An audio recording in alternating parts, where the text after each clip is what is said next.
Thank you, Pauline, for that first question. And yeah, everybody always wants to know what's the strain that's gonna cause the flu. And Mm. yes, it might differ in terms of the strain, in terms of the science behind it, but in terms of this flu symptoms and what to do to prevent it, stays basically the same. It's not really Einstein. If you focus on the right stuff, it's basically the same.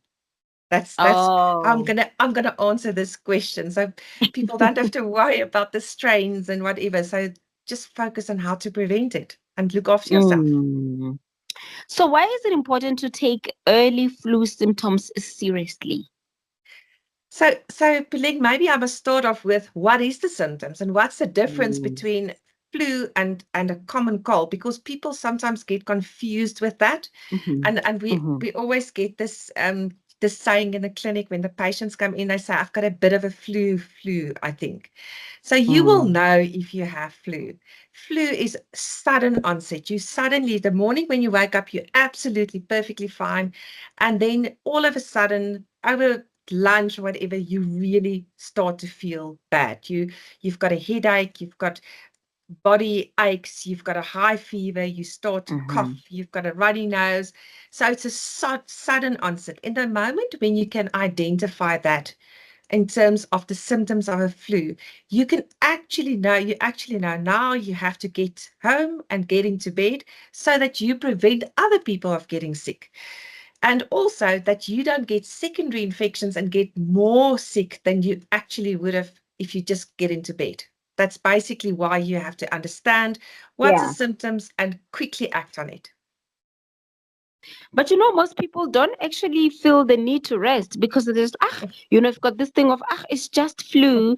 Why must I rest? Why is it important to rest the first few days when you know you've got the flu and you have identified the symptoms to kind of help that to be able to heal effectively and sooner Yeah, to so avoid the spread? yeah, Puling, we're not good to our bodies, hey? We must actually be a bit more kind to our bodies, and you have to give your body time to recuperate, to get that immunity up. And the only thing that how you're gonna do that is to rest. If you carry on, and I know we all have this tendency that we have to be loyal to our work and we've got a lot to do, but actually, in fact, you are gonna be longer sick. Instead of the 5 to 7 days, you are going to be longer sick. You can most probably be very sick and end up in hospital if you don't look at yourself. And also, you're not good to the people around you that work with you. So you're going to you're contagious. So you're going to give everybody the flu. And that one of the people that's working with you might have some kind of underlying immunity deficiency and or a chronic condition, and then you can make them very sick. So it's a little bit, I would say, selfish if you're really Mhm. sick and you don't act on it and get into bed.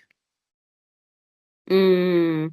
So, a lot of the time you mentioned that it spreads, right? And then sometimes we say that what, it's really about your immune system. But when is it actually safe to return to work or school after you've had flu? Flu. So normally there's a few golden rules. We say at least 24 to 48 hours you must be symptom free. I would say 48 hours because a flu is a viral infection. And most of the time, if you take a medication like, a pain medication or something for fever, you actually feel a bit better. And then you can have that thinking that you're not actually sick anymore. So I will always say at least 5 days if you have the flu, if you've had that sudden onset of symptoms, and then also being at least 48 hours without any symptoms or having to take any medication for fever and for pain. Okay, so I think also as I'm a mom to a 10-year-old, this is also very good for me because you also don't want to keep your kid away from school for too long. Yeah. And can I maybe just turn this around and say, okay, as a mom, if my daughter is presenting with the symptoms, should I keep her at home immediately or wait for things to escalate a bit?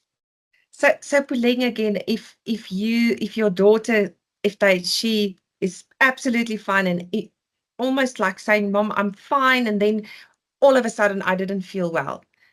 Rather keep her at home.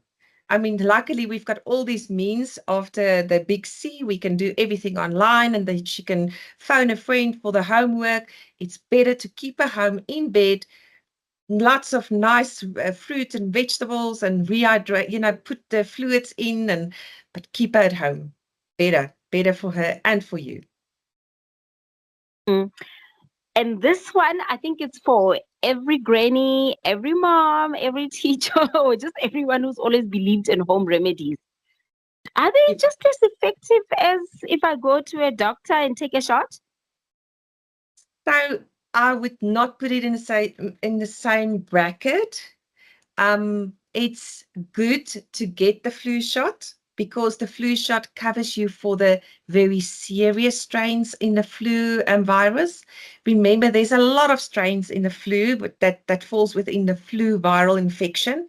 The flu shot will cover you for the 3 or 4 strains that's really making you sick, that you can end up at hospital. So that's the yes, you have to. Secondly, you have to, as always, as every day, eat healthy. You cannot substitute your good diet with medication and home remedies. Home remedies, I'm not gonna comment on that, because there's so many, and I'm not the expert in home remedies. But in terms of my multivite, yes, absolutely, take your multivite. The one thing that people sometimes don't really understand, you can't take a multivite today